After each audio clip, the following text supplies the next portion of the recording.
আল্লাহ বলছেন আপনি এখন ভাবেন আপনি মানুষ, এই চরিত্র আপনার কাছে আছে কিনা। যদি থাইকা থাকে আপনি 4 পাওয়ালা জানোয়ারের চেয়ে নিকৃষ্ট মানুষ। আপনি মনে রাখবেন, তাড়াতাড়ি চরিত্র ভালো করেন, মানার চেষ্টা করেন, কোরআনের কথা মানেন, মানলেই কামিয়াব, না পারলে বিপদ। আল্লাহ আমাদের সবাইকে বুঝার তৌফিক দান করেন। জোরে বলেন না আল্লাহুম্মা আমিন। সবাই জোরে বলেন আল্লাহুম্মা আমিন। প্রিয় হাজিরিন, এজন্য মানার যোগ্যতা অর্জন করেন। আমি আপনাদের সামনে কালামে পাক থেকে যে আয়াতে কারিমা তেলাওয়াত করছি, খুব সার সংক্ষেপে আপনাদের কিছু নসিহত, যেগুলো আমার নিজের প্রয়োজন। শুধু আপনাদের প্রয়োজন এমন না, আমার নিজের প্রয়োজন। এখানে বসে বয়ান করতেছি, আপনারা আমাকে আরেকদিন দেখলে সবাই চিনবেন, আমি সবারে চিনব না। ঠিক কিয়ামতের ময়দানে যখন আমার কোনো গুনার কারণে জাহান্নামে নিয়ে যাবে, ফেরেশতারা শিকল লাগাবে, আপনারা দেখে চিনবেন আর বলবেন, এই হুজুর নাম করে ওয়াজ করেছিল, হুজুর নাম করে নসিহত করেছিল, আজকে যে হুজুরের হাতে শিকল। বয়ান আপনাদের জন্য যে পরিমাণ প্রয়োজন, তার চেয়ে বেশি আমার নিজের জন্য প্রয়োজন। এজন্য আমি আমার প্রয়োজনের জন্য বলতেছি, আপনাদের যদি প্রয়োজন মনে করেন তাহলে খেয়ালের সাথে শুনবেন। আল্লাহ কবুল করেন, আমিন বলেন। আরো জোরে বলেন না আল্লাহুম্মা আমিন। আমরা ছিলাম আলমে আরো হয়, ঠিক না, রূহের জগতে। কথা কয় না, কেমনে কি গমু। কোথায় ছিলাম? আলমে আরো হয়। কোথায়? রূহের জগতে। সেখান থেকে আসছি কোথায়? কোথায়? আরে বাবা, ওয়াজ খালি কান শুনিয়েন না, কিন্তু শিখেন না। আসছি কোথায়? মার পেটে। আসছি কোথায়? আলমে আরো হাত থেকে কোথায় আসছি? মার পেটে। কতদিন ছিলাম? 10 মাস 10 দিন, কেউ 9 মাস, কেউ 9.5 মাস, এই তো এই সময়। আচ্ছা, আলমে আরো হাত থেকে আমরা কোথায় আসছি? আরে মার পেটে। কোথায়? কথা বলেন না, মার পেটে। মা বাবা একত্রিত হইয়া মার পেটে বানাইছে, সেটা আমনে বলতে যান কেন? আমরা ডাইরেক্ট জান্নাতে যান। পেশ মুসুরা লাগাইলে এমন পেশ বাইরিব যেই পেশ সুরা কথাতেন না। আল্লাহ এই পেশের কথা শিখাইছে। মুসা আলাইহিস সালামের কিন্তু গরু হারাইছে, মনে নেই আপনাদের? যে কোনো গরু একটা কিনে দিলেই কিন্তু হয়ে যেত। যত পেশ লাগাইছে উম্মত, তত গরুর মর্যাদা বাড়ছে। এই জন্য আমরা ছিলাম কোথায়? আলমে আরো হয়। আসছি কোথায়? মার পেটে। মার পেট থেকে দুনিয়ায়। কথা কয় না, দুনিয়ায়। এখান থেকে মনে হয় আর কোনো যাওয়ার ব্যবস্থা নেই। হ্যাঁ, এখান থেকে কোথায় যাব? আসি জমিনের উপরে। এখান থেকে যাব কোথায়? জমিনের নিচে। কোথায়? জমিনের নিচে আমাদেরকে যেতে হবে, এই কথাটা চিরন্তন সত্য। এইটা অস্বীকার করার ক্ষমতা দুনিয়ার কোন সৃষ্টিজীব অস্বীকার করতে পারবে না, এমন একটা হুকুম এটা। এবার আমি আপনাদেরকে বলি, মার পেটে যখন ছিলাম তখন আমরা অনেকে ভাবতেও পারি নাই, চিন্তাও করতে পারি নাই এত বড় দুনিয়াতে আমরা আসবো। ভাবছেন কেউ কোনোদিন? বাবা পাবো, মা পাবো, ভাই পাবো, বোন পাবো, জায়গা পাবো, জমি পাবো, এত কিছু পাবো, জীবনে কোনোদিন মার পেটে থেকে ভাবছি নাকি? ভাবিনি। আল্লাহর হাবিব বলেন, মার পেটে থেকে দুনিয়া সম্পর্কে যেমন তুমি ভাবতে পারো না, দুনিয়াতে আসার পরে দেখো কত বড় ঝামেলার দুনিয়া, ঠিক এইটাও ভাবতে পারো না। এই দুনিয়ার জমিন শেষ হওয়ার পরে আখিরাতে যখন ঢুকবা, মার পেটে থেকে দুনিয়া যেমন কল্পনা করতে পারো না, এই জমিনের উপরে থেকে জমিনের নিচের অবস্থাও তুমি কল্পনা করতে পারবা না। কত বড় আখিরাত যা আল্লাহ তাআলা বানায় রাখছেন। এই আখিরাতে আমাদেরকে যেতে হবে। যতদিন আল্লাহ দুনিয়াতে আমাদেরকে রাখছেন, এই দুনিয়াতে আমরা একটু ভালো চলি, সুখে চলি, শান্তিতে চলি, এটা কি আমাদের সবার মনে চায় না ভাই? কথা বলে না, সবার মনে চায় না? সবার মনে চায়। তো সুখে শান্তিতে চলতে হলে জমিনের উপরে লাগবে কি? টাকা। কি লাগবে? কথা বলে না, কি লাগবে? টাকা হইলে ভালো পোশাক কিনতে পারেন, যার অনেক বেশি টাকা আছে তার চিকিৎসা বাংলাদেশে হয় না, কই হয়? কথা বল না, কোথায় হয়? বিদেশ। এর চেয়ে একটু কম টাকা যার আছে তার ঢাকা রাজধানীতে, এর চেয়ে একটু কম টাকা যার আছে তার ময়মনসিংহে। কি কথা ঠিক না? এর চেয়ে একটু কম টাকা যার আছে তার কেন্দ্রীয় সরকারি হাসপাতালে, এর চেয়ে কম টাকা যার তার ওই দোকানের দুটা না পাওয়ার দুটা হিস্সা ছিল। কি কথা ঠিক না? ঠিক। বোঝা গেল যার কাছে টাকা আছে সে দুনিয়ার জমিনে চলতে, দুনিয়ার উপরে চলতে, বিবি বাল বাচ্চা ছেলে মেয়ে কাজকর্ম বাজার সদাই ঘর বাড়ি দুয়ার চলতে ফিরতে দুনিয়াতে টাকা থাকলে একটু মোটামুটি সুখে চলা যায়। কি কথা ঠিক না? এই টাকা কামাই করার জন্য আমরা জীবনে কি না করি বলেন? সারা দিন জমিনে চাষাবাদ করি, মা বাবা ফালাইয়া ছেলেগুলো 5 বছর 10 বছরের জন্য বিদেশে বইরা থাকে। কি কথা ঠিক না? জীবনে লক্ষ লক্ষ টাকা ব্যয় করে দোকানদার দোকান দিয়া বাকি মানুষের দিয়া বাকি টাকা উঠাইতে গিয়া এই দোকানের লস উঠাইতে গিয়া দিনে রাইতে 24 ঘন্টা কি না করি আমরা দুনিয়াতে একটু সুখের জন্য। আমি আপনাদের কাছে জিজ্ঞাসা করি, জমিনের উপরেই শুধু সুখে থাকবেন না জমিনের নিচে গিয়েও সুখে থাকতে মনে চায়? হ্যাঁ, বুঝে শুনে বললেন, জমিনের নিচে গিয়েও কি সুখে থাকতে মনে চায়নি আপনাদের? সবার মনে চায়? কার কার মনে চায় একটু আল্লাহু আকবার বলে হাত উঠান তো। দেখেন কার সুখে থাকতে মনে চায় না জমিনের নিচে। আল্লাহ আমাদের সবাইকে জমিনের নিচে সুখী হওয়ার তৌফিক দান করেন। জোরে বলেন আল্লাহুম্মা আমিন। জমিনের উপরে যেমন টাকা থাকলে কিছু সুখে চলা যায়, আল্লাহর হাবিব বলেন জমিনের নিচে ওই মানুষগুলো সবচেয়ে বেশি সুখী হবে যার আমল নামায় নেকি যত বেশি জমা থাকবে। সুবহানাল্লাহ বলেন। কি থাকবে? কি থাকবে? নেকি, যেটা সওয়াব বলা হয়। সওয়াব আর নেকি এক জিনিস। এখন নেকি কাকে বলে? প্রতিদান। নেকির অপর নাম কি? কথা বলে না। কি? প্রতিদান। মসজিদের ইমাম সাহেব ইমামতি করে, মাস শেষে কিছু দেননি প্রতিদান? কথা বলেন না কেন? সরকারি চাকরি করে, মাস শেষে কিছু প্রতিদান দেয়নি? দেয়। দোকানদারে দোকানদারি করে, সেখানে সদাই কিনে কিছু প্রতিদান দেননি? জমিনে কাজ করে সন্ধ্যার সময় প্রতিদান দেননি?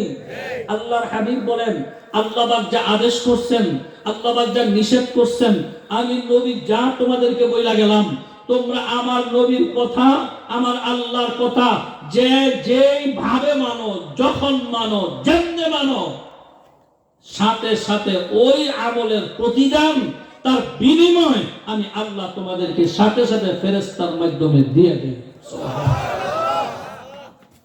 এই সুবহানাল্লাহ বলছেন, এটা আল্লাহ বলতে বলছেন। কি কথা ঠিক না? আল্লাহ বলতে বলছেন। এই যে রজবের চাঁদ শেষ হয়ে যাইতেছে, এই রজবের চাঁদে মেরাজের এই ঘটনা বর্ণনা করতে গিয়ে আল্লাহ তাআলা সর্বপ্রথম এই আয়াত ব্যবহার করছেন, সুবহানাল্লাযী আসরা। এখানে সুবহান শব্দ ব্যবহার করছেন। আল্লাহর নবী বলছেন সুবহানাল্লাহ বলে। এই শুনেন, যারা সুবহানাল্লাহ বলছেন আমলনামায় 100 নেকি হইছে। এত জোরে বলেন না সুবহানাল্লাহ। যতবার বলবেন, যতবার বলবেন, যতবার বলবেন, বলার সাথে সাথে 100 নেকি আমলনামায় জমা হয়ে যাবে।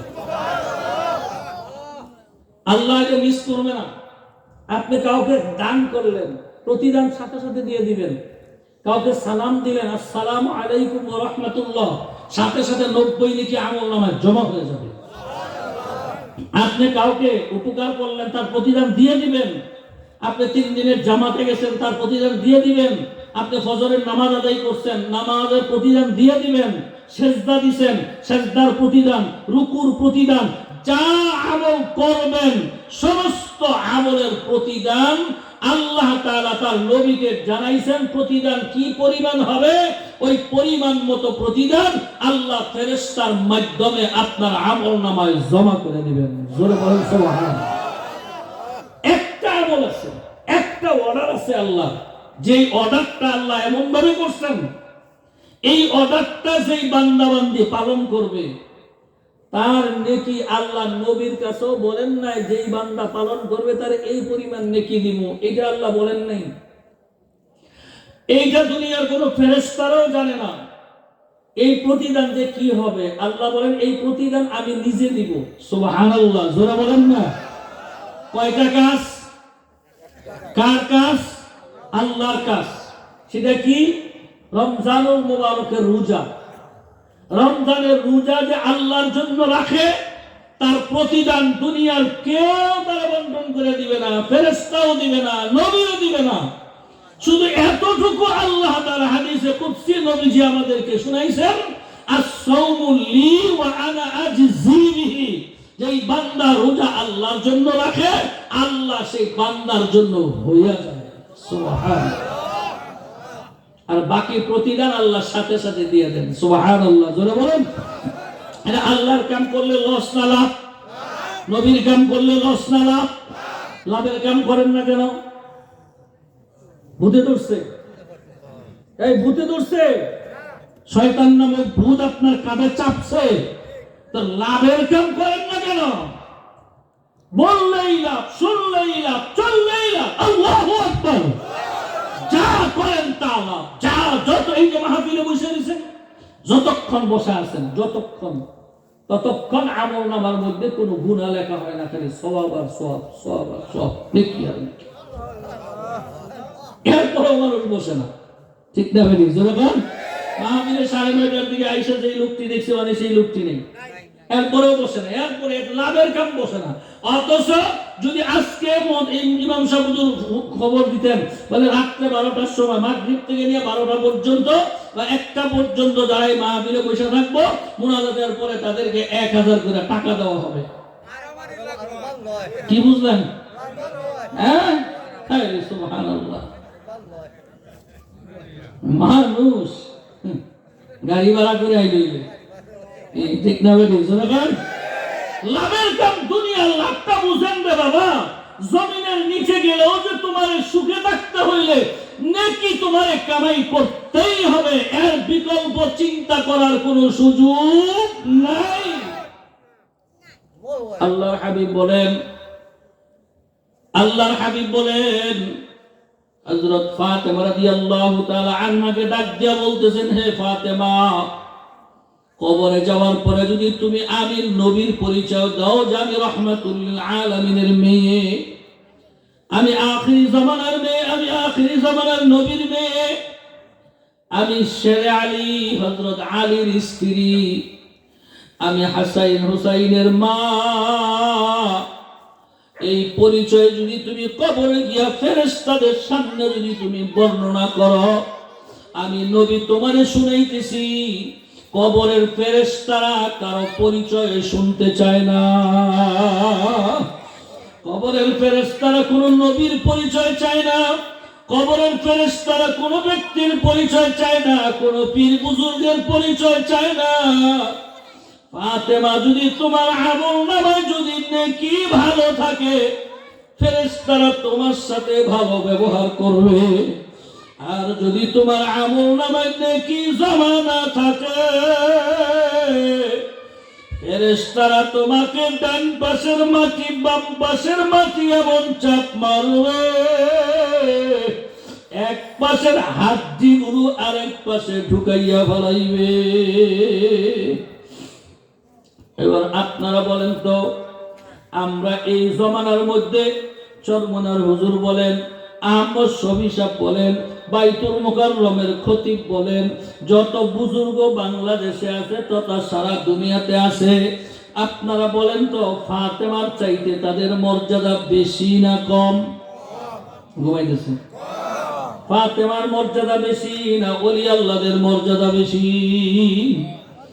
যদি সেই ফাতেমাও যদি নবীর পরিচয় দিয়া বাঁচার কোনো পথ না থাকে, হে যুবক ভাইরা, হে মুরব্বী বাবারা, আমল নামাই নেকি জমাইবা না, নেকির কাম বেশি করবা না, নেকি আমল নামায় জমাইবা না। কোন আশায় কবরে সুখে থাকবা? ভাইরে, এই যে বেগম জিয়া বিএনপির চেয়ারপারসন কয়েকদিন আগে ইন্তেকাল করলেন। লাখো লাখো মানুষ তার জানাজায় হাজির হয়েছে। সারা দুনিয়ার বহু রাষ্ট্র থেকে শোক প্রকাশ পাঠাইছে। বাংলাদেশে তার কত আশে, তার কত মুহিব্বিন, তার কত আপন মানুষ দুনিয়াতে আছে। এত মানুষ তার এত প্রশংসা, সরকার সহ সারা দেশের মানুষ তার এত প্রশংসা। অথচ এত বছর জমিনের উপরে এত কাজকর্ম করিয়া এত প্রশংসা অর্জন করার পরেও এমন একজন বান্ধব বেগম জিয়ার পাওয়া গেল না যে বলবে আমি বেগম জিয়ার সাথে কবরে শুয়ে পড়লাম, বেগম জিয়া থাকবে না, আমি দুনিয়াতে থেকে কি করব। এমন বলনেওয়ালা লোক সারা বাংলাদেশে একজন পাওয়া গেছে নি? কি পাওয়া গেছে? একজন নাই। এই যে আল্লাহ পাকের বিধান, পয়গম্বরের বিধান, তুমি আমাকে কবরে শুয়ে চলে আসবে, কেউ যাবে না, কেউ যাবে না, কারো পরিচয় দিয়েও কবরে বাঁচা যাবে না। তোমার আমলনামায় লাগবে নেকি, লাগবে সওয়াব। যে যত বেশি সওয়াব আর নেকি অর্জন করতে পারো, সে জমিনের নিচে যাইয়া আল্লাহর ফজলে তত সুখী শান্তি হইয়া যাইবা। সবাই জোরে বলুন সুবহানাল্লাহ। জমিনের নিচে কি লাগবো? কথা বলে না। আর জোরে বলেন না, কি লাগবো? জমিনের উপরে, জমিনের উপরে কি লাগবো? জমিনের নিচে হ্যাঁ সোজা হিসাব। জমিনের উপরে ভালো চলবেন, টাকা থাকতে হবে। ছেলেরে দিয়া হোক, মেয়েরে দিয়া হোক, নিজে হোক, যেমনি হোক, টাকা থাকলে ভালো চলতে পারবে। আর জমিনের নিচে গিয়ে টাকা দিয়ে চলার ভাও নাই। জমিনের উপরে থেকে নেকি অর্জন করতে হবে আর নেকি কামাই করা লাগবে। ঠিক না বেরিয়ে জোরে বলেন। নেকি হয় কি দিয়া? কথা বলে না। আর গলা ঘুমাই গেছেন নাকি আপনারা? নেকি হয় কি দিয়া? জোরে বলেন। আমল দিয়া, কাজ দিয়া। কি কথা ঠিক না ঠিক? বেশি আমল করলে বেশি নেকি হয়, এই কথাটা ভুল। মনে রেখে, শুধু আমলের দ্বারা নেকি বেশি হয় না। নেকি বেশি অর্জন করতে হলে একটা তলব লাগে, একটা দিল লাগে। এই দিলটা মালিকের সাথে যার যত বেশি সম্পর্ক। বাস্তব উদাহরণ দেই, 100 রাকাত নফল নামাজ পড়ছেন, সূরা ফাতিহা ভুল, বলেন তো কয়টা নেকি পাইছেন? কি কথা বলেন না কেন ভাই? কি রাগ করছেন আমার সাথে? 100 রাকাত নফল নামাজ পড়ছেন, কিন্তু আপনার কেরাত তালাওয়াতের মধ্যে ভুল, অশুদ্ধ, লেহানে জলি, কয়টা সব পাইবেন? 2 রাকাত নামাজ পড়ছেন, শুরু থেকে শেষ পর্যন্ত শুদ্ধ করে সহি করে, কি নেকি দিবেন আল্লাহ? কথা বলেন না কেন? নেকি দিবে না? নেকি দিবে। অল্প আমলও যদি হয়, সেই আমলটা যদি আহসান হয়, ভালো হয়, সুন্দর হয়, তো আল্লাহ তাআলা অল্প আমলের দ্বারা অসংখ্য নেকি আমলনামায় দিয়ে দিবেন। জোরে বলেন সুবহানাল্লাহ। আপনাদের কষ্ট হইতেছে ভাই? একটা মজার হাদিস শুনে, বুখারী শরীফের হাদিস, সহিহ হাদিস, সহিহ হাদিসে ভেজাল নেই। হযরত আয়েশা সিদ্দিকা রাদিয়াল্লাহু তাআলা আনহা জ্যোৎস্না রাত্রে, খোলা আকাশ, আকাশ ভর্তি তারকা। আমার নবী হযরত আয়েশা তো ছোট ছিলেন, ইয়ং বয়সে ছিলেন না, সাথে লইয়া বাড়ির বাহিরে হাঁটতেছেন। সুবহানাল্লাহ বলেন। আমার নবী আয়েশার হাতে ধরে এইভাবে বাইরে হাঁটতেছেন। আপনাদের যাদের বিবি সাবরা আছে, তাস্কি লাগায় ঘরে বসাই পিয়েন না, মার্কেটে নিয়ে ঘুরায়েন না। রাত্রেবেলা যখন মানুষ ঘুমায় যায় না, স্বামী স্ত্রীর ভালোবাসার মহাব্বত, ঘুমের থেকে উঠা একে অপরে বাইরে উড়ানের মধ্যে একটু হাঁটাহাঁটি করেন, একে অপরকে মুখে তাকায় হাসি দেন, 100 শহীদের সব উভয় জনের আমল নামায় জমা হবে। বুড়ারা খালি কোনটা সবাই ঘরের ভিতরে বসায় রাখে। হ্যাঁ, আরে ঘরই তো তোমার নেকি। ঠিক না বলে জোরে বলেন। আমার নবী হযরত আয়েশা লইয়া বাইরে হাঁটতেছে, আকাশ ভর্তি তারকা। হযরত আয়েশা সিদ্দিকা রাদিয়াল্লাহু তাআলা আনহা আল্লাহর হাবিবকে প্রশ্ন করেন, পয়গম্বর, আকাশে এত তারকা আমি আর কোনোদিন দেখিনি। আজকে অনেক তারকা উঠছে। আল্লাহর হাবিব গো, আমার জানার বিষয়, আপনার সাহাবীদের মধ্যে আসমানের তারকা পরিমাণ এত নেকি কারো আমলনামায় আছে? দেখছেন প্রশ্নটা কি সুন্দর। আসলে আয়েশা আমার নবীরে প্রশ্ন করে, কত সুন্দর প্রশ্ন। আল্লাহর হাবিব বলেন হ্যাঁ অবশ্যই আছে। কে গো নবীজি সাহাবী? আল্লাহর হাবিব বলেন হযরত ওমরের আমলনামায় আসমানের তারকা পরিমাণ নেকি জমা আছে। সুবহানাল্লাহ যে কয় এটা যে কেমন সুবহানাল্লাহ, আল্লাহ জানেন জীবন জোরে কন্যা সুবহানাল্লাহ। আসমানের তারকা পরিমাণ নেকি। আপনার আমার নবী তো এমন নবী ছিল, কোন মাখলুকাতের চেহারার দিকে তাকাইলে তার মনের ভাবটা নবী বুঝতেন, এমন যোগ্যতা আল্লাহ দিয়েছিলেন। নবীজি তাকায় দেখেন আয়েশার মুখে হাসি নেই, একটু বেজার বেজার ভাব। আল্লাহর হাবিব বলেন আয়েশা কি হয়েছে তোমার? আল্লাহর হাবিব আমি চিন্তায় পড়ে গেছি, আপনি ওমরের নাম বলছেন, তার মানে কি আমার আব্বা এত নাকি কামাই করে নাই? কি ভাবছেন কি? আরে পরিবার তো এমন হয়েছে, মুসলমানের পরিবার তো এমন ছিল, বাবাও নেকির আলোচনা করবে, বাচ্চাও নেকির আলোচনা করবে, মাও নেকির আলোচনা করবে, ছেলেও ঘরের ভিতরে নেকির আলোচনা করবে। ছেলে বলবে বাবা তুমি যে দস্তরখানা বিছাইয়া ভাত খাইছো কয়টা নেকি পাইছো কত? বাবা বলবে তুমি যে বাবা এত সুন্দর জামাটা গায়ে দিছো কয়টা নেকি পাইছো বাবা কত? এই আলোচনা তো মুসলমানের আলোচনা ছিল, ঠিক না বলি? জোরে বলেন। সাহাবায়ে কেরাম ঘরের ভিতরে আলোচনা করছে, আর আমরা আলোচনা করি যত মিথ্যা, গীবত, শিকায়েত এইগুলো লইয়া, কি ঠিক না বলি? জোরে বলেন। হুজুর একখানে মিলছে ওরে আবার সর্বনাশ দিয়ে কোটি টাকা পাইয়া থাকিয়ে গেছে চাষ করবি। আর এবারে তুমি তো সর্বনাশ হিসেবে হয়তো জীবনে দেখছো কিনা সন্দেহ আছে, তুমি তো মিটিং এ ছিলাও না, টাকা পাইছে কি পাইছে না, কি করছে না করছে তুমি তো জানো না। তুমি না যাই না আরেকবারের সমালোচনা না কইরা এই কথাটি না বইলা যদি তুমি এতবার সুবহানাল্লাহ বলতা, লাখ কি সর্বনাশ হুজুরের হইতো না তোমার হইতো? হ্যাঁ, আরে কেমন পাগলের পাগল, নিজের বুঝতেও বুঝি না। আমি এত চিন্তা কেন করি? মুরব্বীরা যারা উপরে আছে তাদের মাথা কি আঙ্গুলের ছোট না বড়? কথা বলে না, ছোট না বড়? এদের এলেম কি আমার চাইতে কম না বেশি? এদের যোগ্যতা আমাদের চাইতে কম না বেশি? এদের অন্তরে ইসলামের প্রেরণা, কোরআনের প্রেরণা, হাদিসের প্রেরণা আমাদের চাইতে কম না বেশি? তো এনার একটা করছে, যেটা করছে এটার সমাধান তো আসবেই। আমার মতো নসুকে এখানে সেখানে বৈশা সমালোচনা কইরা লাভটা কি হইল? না চরমনার হুজুরের কোনো লাভ হইব, না বান্ন দলের কোনো লাভ হইব, না কোনো দলের কোনো লাভ হইব, বা কোনো লস হইব? আমার কোনো লাভ হইব? আমার তো কোনো লাভ হইল না। আমার তো চরমনা বিশ্বে বহু 10 টাকা দিত না, এই দলে আমার 10 টাকা দিত না, দিব নাকি? কথা বল। আমার কি লাভ? আমি যদি এই কথা না বলে আমি কথা বলতাম এটা হুজুরের কাছে যাও, এটা আমার কাছে বললাম আমি হুজুর ব্যাপার, এটা হুজুররা বুঝবো। আইও আমরা সুবহানাল্লাহ বলি, আমাদের লাভ হইব, ঠিক না বেরি? জোরে বলেন। জবান বড় দামি জবান, যার কথা বলতে পারে না, জবান নাই, তার কাছে জিজ্ঞাসা করেন এই জবান যে কত মূল্যবান জবান। হযরত আয়েশা সিদ্দিকা রাদিয়াল্লাহু তাআলা আনহা নবীর কাছে এই প্রশ্ন করছেন, আমার নবী আয়েশারই প্রশ্ন করছেন। এটা সাংসারিক নবী শিখাইছেন, তোমার সংসারে সারা দিনের ভিতরে নুনের কথা, তেলের কথা, পেঁয়াজের কথা, মরিচের কথা, টাকার কথা, দুধের কথা, গায়ের কথা, ধানের কথা, চাউলের কথা, সাংসারিক যত কথা তুমি বলবে বলো, না জায়েজ না বলো, তবে তোমার যে আল্লাহ বানাইছে সে আল্লাহর কথা সংসারে বেশি হবে, সংসার পরিচালনার কথা বেশি হবে। কোনটা বেশি হবে ভাই?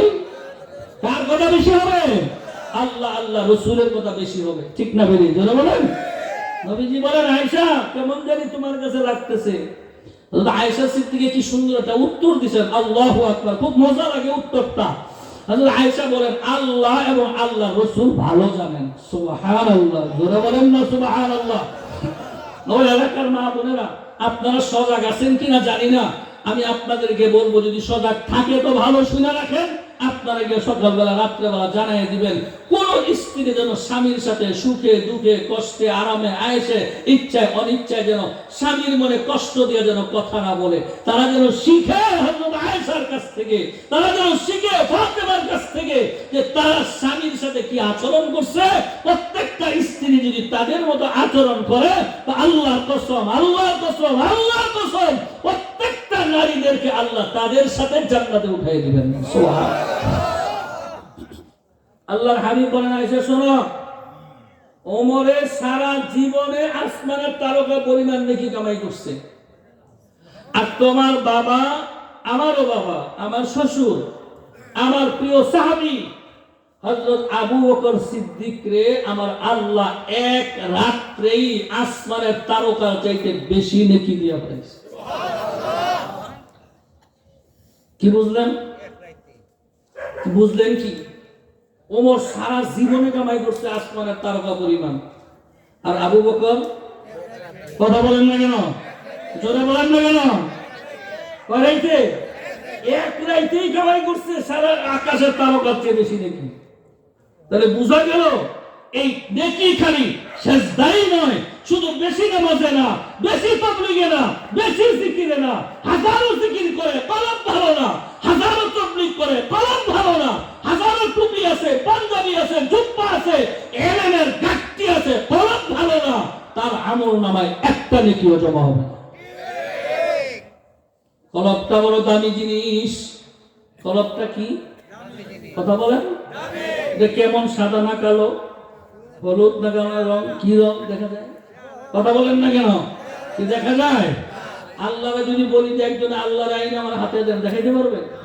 আল্লাহ যেমন দেখা যায় না, কলব এমন কথা বলে না। জোরে বলেন না। এই কলবের সাথে আমার আল্লাহর সাথে ডাইরেক্ট সম্পর্ক। এই কলবটারে বাবা দামি বানাও। কলবটা যত বেশি তোমার দামি হবে, আল্লাহর কাছে তত বেশি প্রতিদান পাইবা। অল্প আমল করবা, নেকির পাহাড় জমবে। আমল বেশি করবা, কলব ভালো না, হাজারো চেষ্টা করলেও আমল নামায় নেকি জমাইতে পারবা না। এই জন্য কলবটা বড় দামি। হযরত আয়েশা বলেন, পয়গম্বর, আমার আব্বা এক রাত্রে এত নেকি কেমনে কামাই করলো? আল্লাহর হাবিব বলে, শোনো, আমি যখন মক্কা থেকে মদিনায় রওনা দেওয়ার জন্য আল্লাহ আমাকে একটা সংকেত দিয়েছেন, তখন আমি আবু বকরকে বলছিলাম, আবু বকর, আমি মক্কা থেকে মদিনায় হয়তো আল্লাহর হুকুম হইলে হিজরতে যাইতে পারি, তুমি আমার সঙ্গী হয়ে যাইতে পারো, সম্ভাবনা আছে। আল্লাহু আকবার বলেন।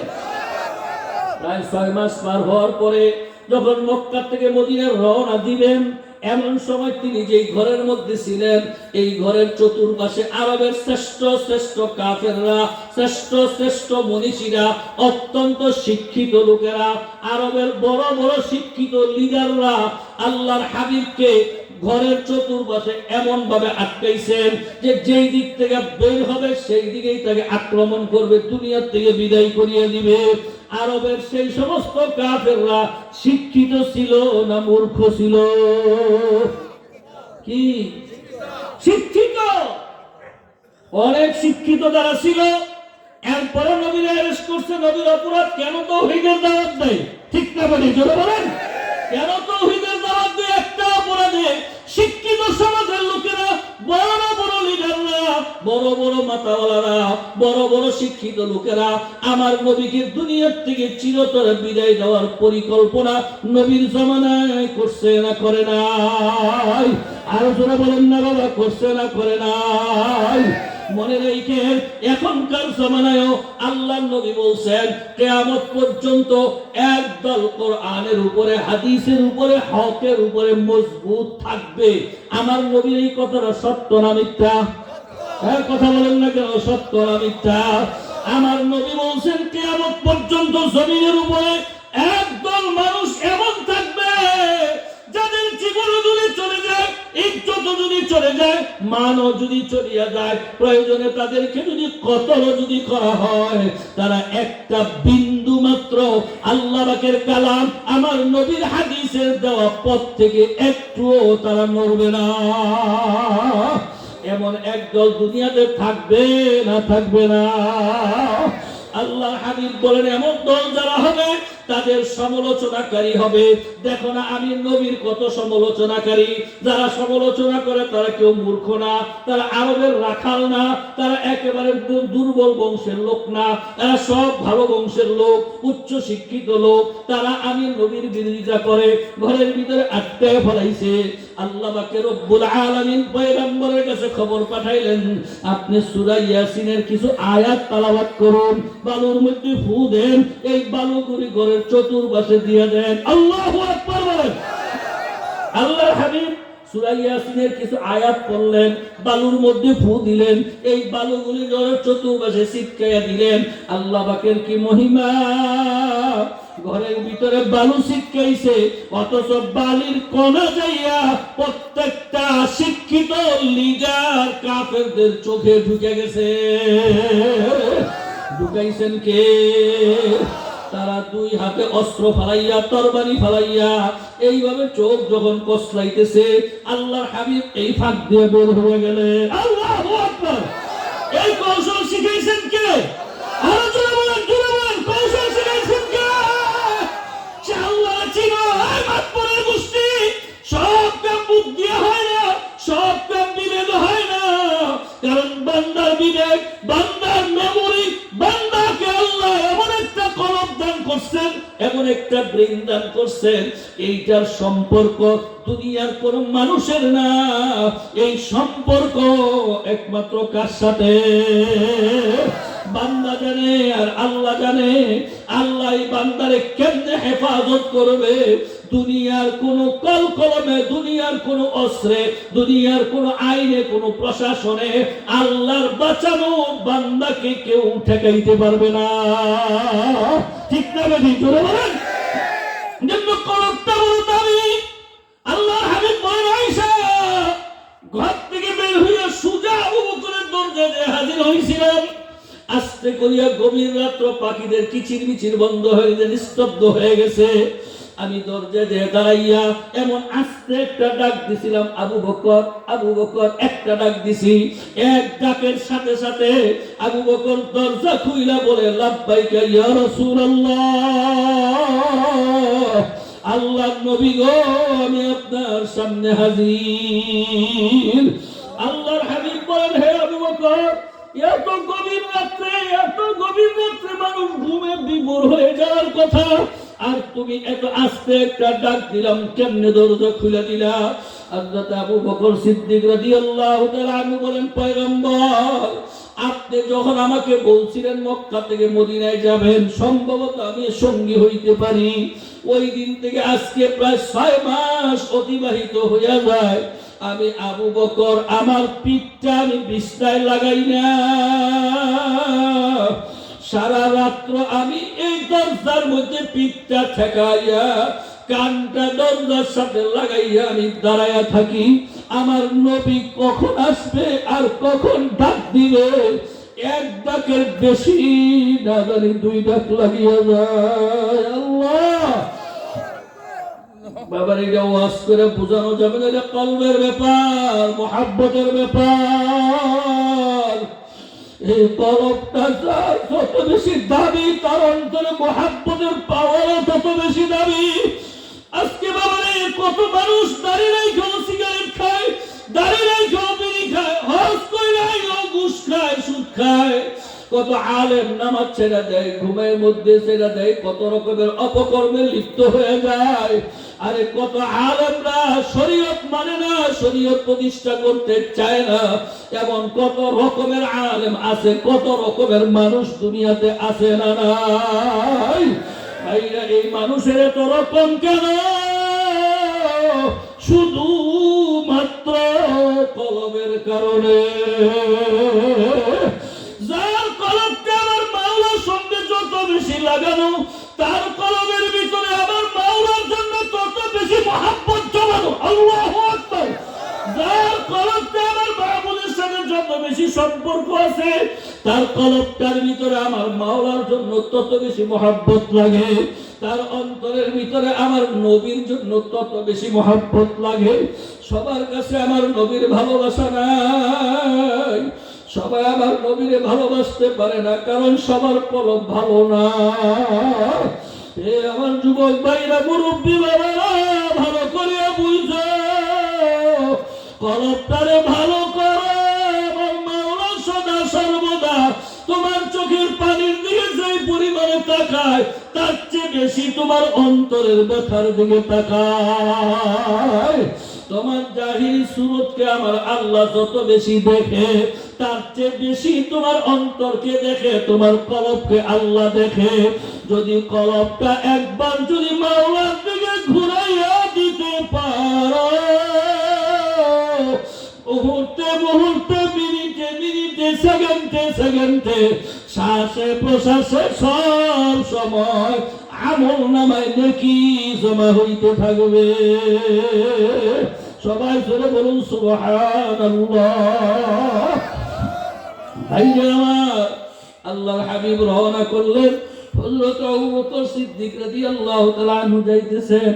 আল্লাহর হাবিব বলেন, আয়েশা, আমি তাকায় দেখতেছি আবু বকর একবার আমার সামনে দিয়ে হাঁটে, আবার আমার ডান পাশে আইতে হাঁটে, আবার আমার পিছনে হাঁটে, আবার বাম পাশে হাঁটে, আবার সামনে হাঁটে, আবার ডান পাশে হাঁটে।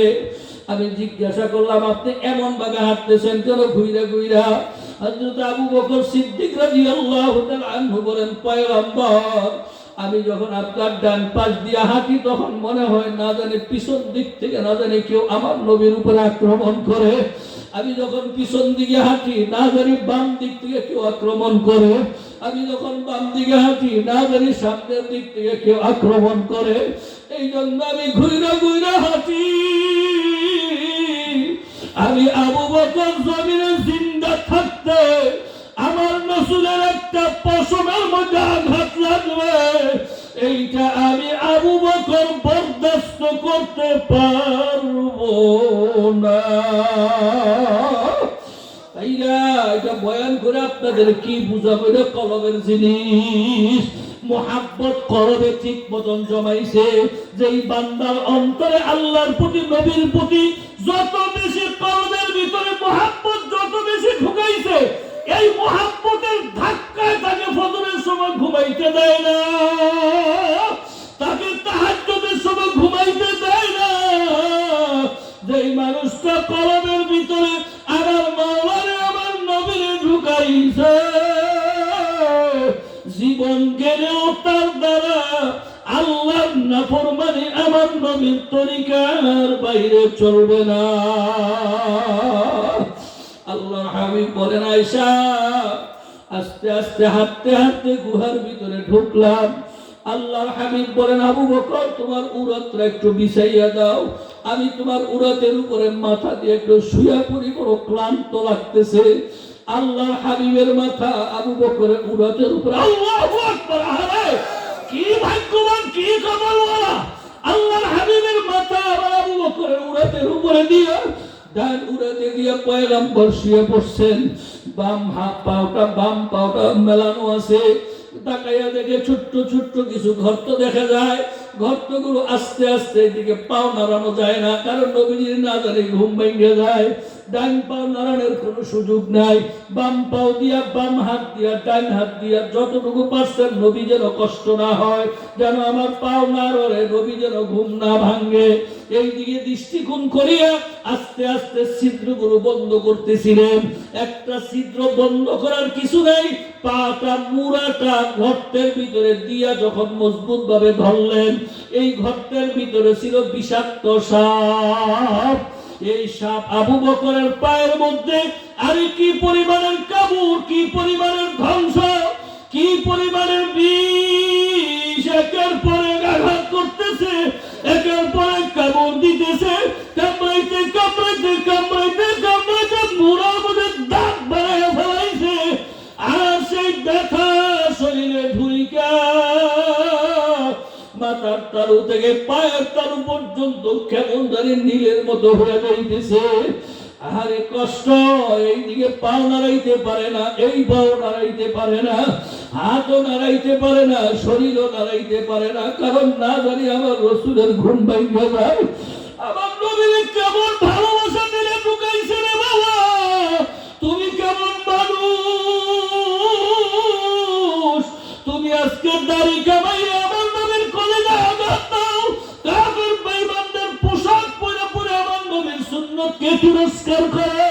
আরে তুমি নিজে সুন্নতের উপরে চলতে পারতেছো না, কি মহাব্বত তোমার।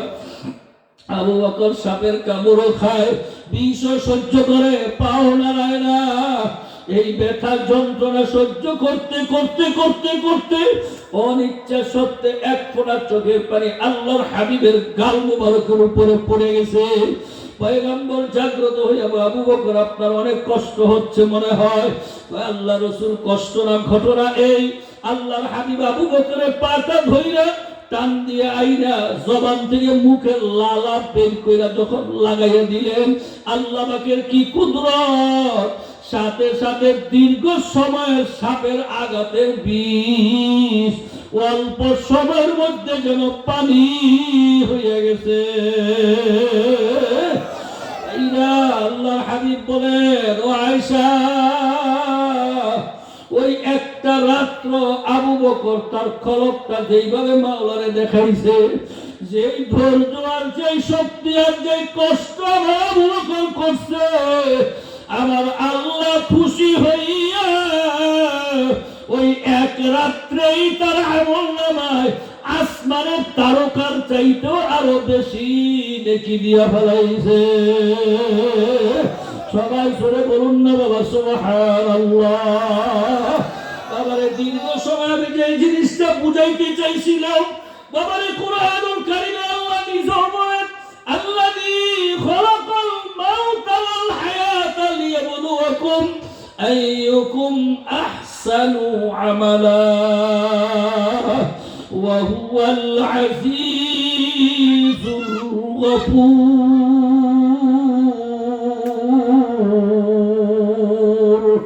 আল্লাহ তাআলা বলেন, বান্দা আমি তোমার কাছে বেশি আমল চাই না, আমি ভালো আমল চাই। কোন আমল চাই? হ্যাঁ জোরে বলেন না, কোন কাজটা আল্লাহ চায়? ভালো কাজটা চাই। ভালো কাজ করো, ভালো আমল করো, অল্প আমল তোমাকে জান্নাতে পৌঁছিয়ে দিবে। আর এই ভালো কাজ করার জন্য, ভালো আমল করার জন্য আবু বকরের মতো একটা কলম লাগবে, ওমরের মতো কলম লাগবে, নেককার মানুষের মতো কলম তারে বানাও। এই কলম বানানোর জন্য যত বেশি আল্লাহর ভয় করবা, যত বেশি মউতের মুরাকাবা করবা, কবরের মুরাকাবা করবা, হাসরের ময়দানের যত বেশি মুরাকাবা করবা, তত কলব সাফ হবে, তত কলব সাফ হবে। আর কলব যত বেশি সাফ হবে, তত আমল ভালো হবে। আমল যত ভালো হবে, আমল নামায়ও নেকি তত বেশি জমা হবে। সবাই জোরে বলুন সুবহানাল্লাহ। নেকি ছাড়া কবরে যায় না, নেকি ছাড়া কবরে যায় না। মানুষের সাথে পাল্লা দিয়ে চইল না, চাপাবাজি কইল না, শয়তানের ধোঁকায় পড়িও না। কারণ দুনিয়ার কোন নেতাও আমার আপন না, কোন পীরও আমার আপন না, কোন ভাইও আমার আপন না, কোন বন্ধু বান্ধব আমার কেউ আপন না। আমার জন্য একমাত্র যিনি আপন, তিনি কে? যিনি আমার মার পেটে পালছে, কেউ পালে নাই, কে পালছে? এত রক্তের ভিতরে খাওয়াইয়া পালছে কে? আল্লাহ। দুনিয়াতে আসার পরে আমারে পালছে কে? এই পর্যন্ত আমারে পালতেছে কে? আল্লাহ। এই যুবক বাবারা, মুরব্বী বাবারা, পাকনামি যে কবরে বাবা, আমার মাওলা যদি জবানকে হুকুম দেয়, হে জবান, তোর জবান চলা বন্ধ, খোলার ক্ষমতা দুনিয়ার কারো আসেনি। বাবা আমার মাওলা যদি বলে হে চোখ, তোর পাওয়ার বন্ধ, আর চোখের পাওয়ার দেওয়ার ক্ষমতা কারো আসেনি। আমার মাওলা যদি বলে হে কান, তোর শোনার আওয়াজ বন্ধ, আর কেউ শোনাইতে পারবে নি। আমার মাওলা যদি বলে তোর পাও চলা বন্ধ, পাও আর কেউ চালাইতে পারবে না। যে মাওলার হুকুমে পাও দিয়ে হাঁটো, যে মাওলার হুকুমে তোমার জবান চলতেছে, যে মাওলার হুকুমে তোমার কান চলতেছে, যে মাওলার হুকুমে তোমার চোখের পাওয়ার সঠিকভাবে চলতেছে, আজকে সেই চোখ দিয়া, হাত দিয়া, পা দিয়া, অঙ্গ দিয়া, প্রেম শক্তি দিয়া যদি আজকে আমার মাওলার সঙ্গে নাফরমানি করো, একটা কথা মনে রাখো, আমার আল্লাহ সাথ দেয়, ছেড়ে দেয় না। জোরে বলো আল্লাহ কি দেয়? কথা বলো না, আল্লাহ কি দেয়? আল্লাহ সাথ দেয় কিন্তু ছেড়ে দেয় না। আমার আল্লাহ তোমার সাথ দিছে, নামাজ পড়ো না খানা বন্ধ হবে না, রোজা রাখো না খানা বন্ধ হবে না, বিড়ি খাও খাওয়া বন্ধ হবে না, আলেমদের গীবত করো খাওয়া বন্ধ হবে না, তুমি অনিসলামিক অনুষ্ঠানে যাও তোমার খাওয়া বন্ধ হবে না। তোমাকে আল্লাহ ছাড় দিছেন, কিন্তু মনে রাখো তোমাকে ছেড়ে দিবেন না। আমার আল্লাহর কাছে ধরার ব্যবস্থা আছে না নাই? কথা বলো না কেন, আছে না নাই? পুলিশের কাছ থেকে ফাঁকিবাজি করতে পারবা, সেনাবাহিনীর কাছ থেকে ফাঁকিবাজি করতে পারবা, সরকারের কাছ থেকে ফাঁকিবাজি করতে পারবা, মা বাবার কাছ থেকে ফাঁকিবাজি করতে পারবা, কিন্তু আমার আল্লাহর কাছ থেকে ফাঁকি দেওয়ার ক্ষমতা দুনিয়ার কোন মানুষের নাই। আমার আল্লাহ তোমার সাথ দিবে, ছেড়ে দিবে না। আর আমার মাওলা যাইবেন তোমার ধরবে, দুনিয়ার কোন শক্তি তোমাকে আটকাইতে পারবে না। আমার মাওলার ধরা বড় শক্ত ধরা, আমার মাওলার ধরা বড় কঠিন ধরা। আমার মাওলায় ধরার আগে বাবা সোজা হইয়া যাও, আমার মাওলার কাছে অ্যারেস্ট হওয়ার আগে আগে অ্যারেস্ট হইয়া যাও। গান শোনার আগে চিন্তা করা আমি কার কান দিয়ে শুনতেছি, ঝগড়া করার আগে চিন্তা করা আমি কার ব্রেন দিয়ে ঝগড়া করতেছি। বাবারে বাজনা বাজানোর সময় খেয়াল করো কার বাজনা, এই বাজনার প্রতি আমার আল্লাহ খুশি না বেজার, আমার নবী খুশি না বেজার, একটু চিন্তা কইরা হাইটো। মনে রাখো তোমার কবরে তোমার বাবা যাবে না, তোমার মা যাবে না, তোমার বন্ধু যাবে না। আমার কবরে আমার খোদা না খাস্তা যদি কবরে যাইয়া ঈমান আর আমলের পরিচয় যদি সঠিকভাবে দিতে না পারি, একটা না দুইটা না 99টা সাপ তোমার কবরে জমা হইয়া যাইবে। আর এই সাপগুলো পেঁচাইয়া পেঁচাইয়া একের পর এক আঘাত করবে আর বলবে আমি তোর সিগারেট, আমি তোর বিড়ি, আমি তোর বাসনা, আমি তোর গান, আমি তোর সুখ, আমি তোর ঘুষ, আমি তোর মিথ্যা কথা, আমি তোর গীবত শেখায়েত, আমি তোর নামাজ ছেড়ে দেওয়া, আমি তোর দাড়ি কেটে দেওয়া, আল্লাহর নাফরমানি যতগুলো কাম জমিনে করছো, একটা একটা কইরা সাপেরা আওয়াজ দিবে আর আঘাত করবে, আওয়াজ দিবে আর আঘাত করবে, আওয়াজ দিবে আর আঘাত করবে, আওয়াজ দিবে আর আঘাত করবে। ও যুবক আমার ভাইরা, মুরব্বী বাবা, পর্দার আড়ালের মা বোনেরা, একটু হিসাব মিলাইও, কয়টা আঘাত সহ্য করতে পারবা আর কয়টা গুনার কাম তুমি করতে পারবা। হিসাব মিলাইও, এক একটা আঘাতের চোখে 40 বছর পর্যন্ত শরীরে বিষ জমিয়া থাকবে। কত চিৎকার করবার ভাই, কেউ তো তোমার চিৎকার শুনবে না। তাই সময় থাকতে তোমাদের হাতে নয় পায়ে ধরে অনুরোধ করিয়া বলিয়া যাই, তোমার নিজেরটারও কিছু পাগলেও বুঝে। আমি আর তুমি কেমন পাগল হইলাম, নিজেরটা বুঝি না, পরের খাটতে খাটতে খাটতে জীবন শেষ করলাম, আমার নিজেরটা বুঝার মতো সময় হইল না। মনে রাখো কবরের কষ্ট কেউ নিবে না, তোমারটা তোমার, মউতের কষ্ট তোমারটা তোমার, কিয়ামতের ময়দানের কষ্ট তোমারটা তোমার।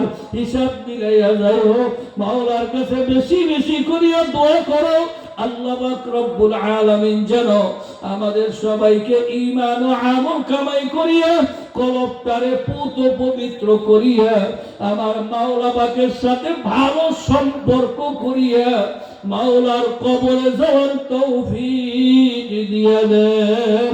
আল্লাহুম্মা আমিন, আল্লাহুম্মা আমিন।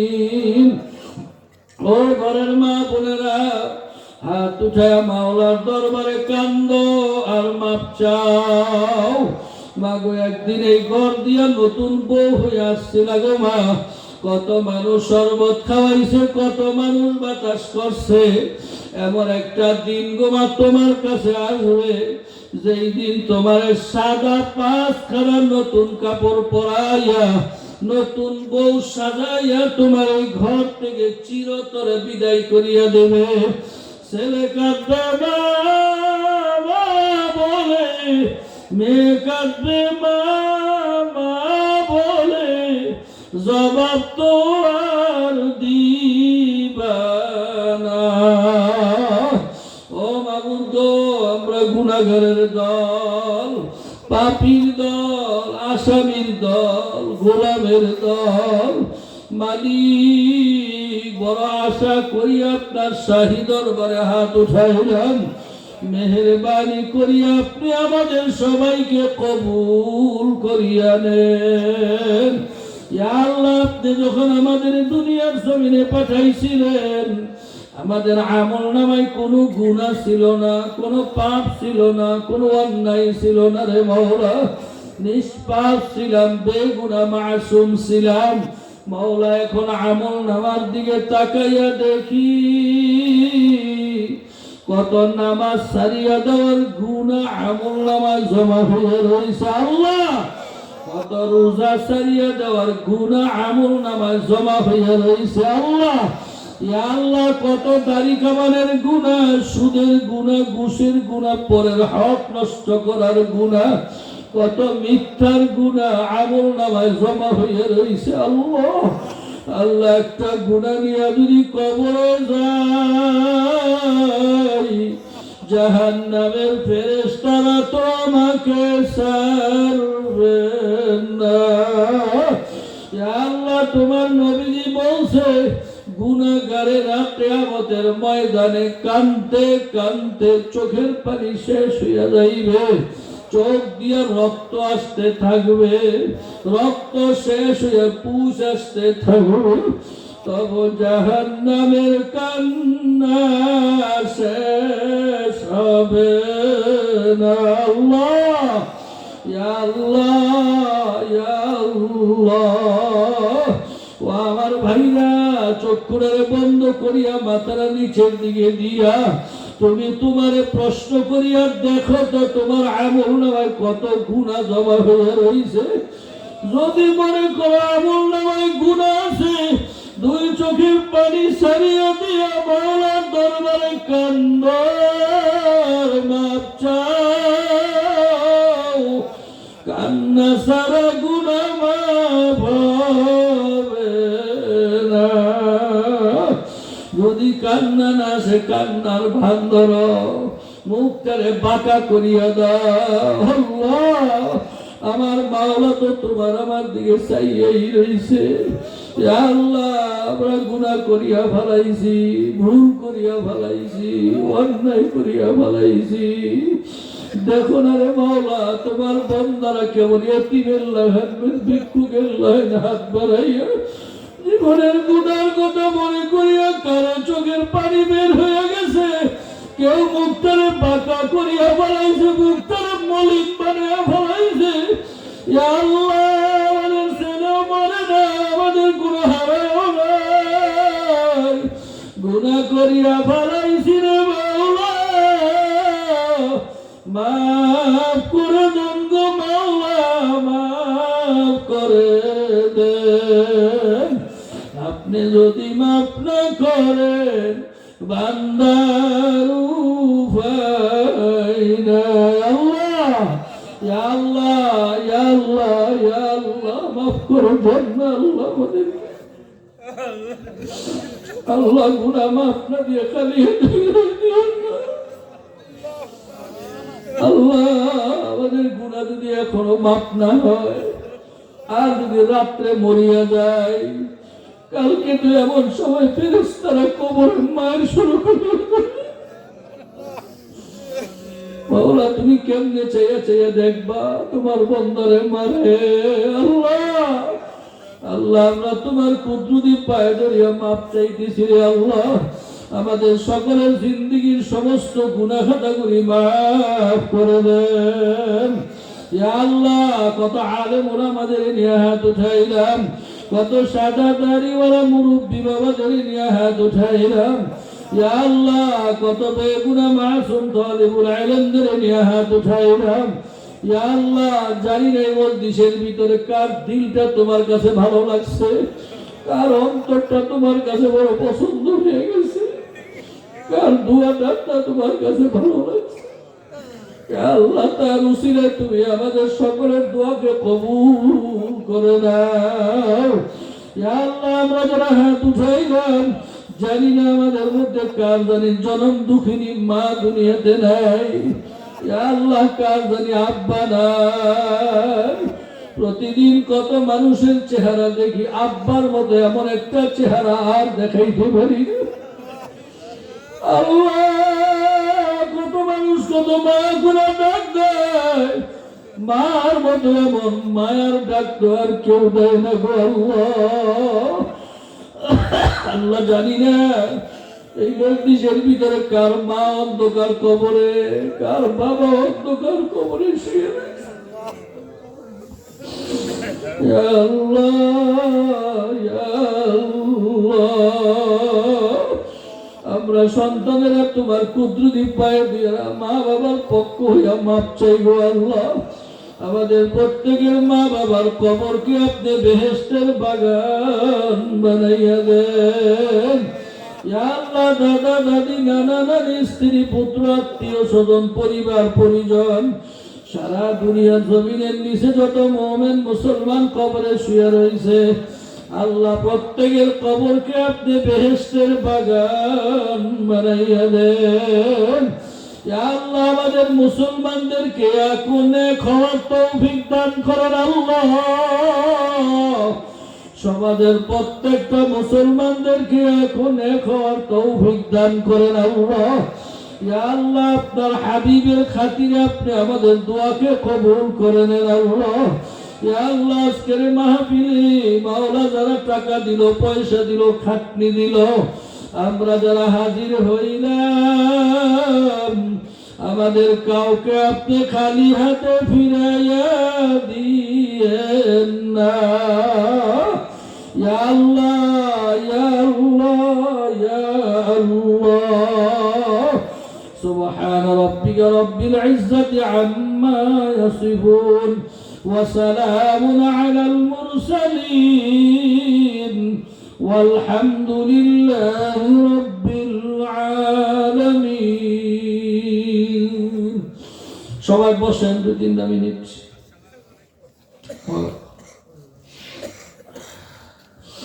এখন সবার মনটা ভালো, দিলটা ভালো, খালেস নিয়তে সবাই কয়েক মর্তবা দোয়া ইউজ করব। আমাদের যার যে সমস্যা আছে, বিপদ আপদ, বালা মুসিবত, অসুখ বিসুখ, মামলা মোকদ্দমা, কত রকমের সমস্যা আমাদের আছে, একটা নিয়ত করেন। অসুস্থতার জন্য নিয়ত করেন, বালা মুসিবতের জন্য নিয়ত করেন, মেয়ে বিবাহ দিতে পারেন না, নিয়ত করেন, একটা নিয়ত করেন। ধীরে ধীরে এই নিয়তের উপরে সবাই খালেস ভাবে কয়েক মর্তবা দোয়া ইউজ করব। দোয়া ইউজের পরে দোয়া হবে, তারপরে আমরা উঠবো ইনশাআল্লাহ। সবাই এখন পড়ি লা ইলাহা ইল্লা আনতা সুবহানাকা ইন্নী কুনতু মিনাজ জালিমিন। পড়েন না সবাই, জোরে জোরে পড়েন।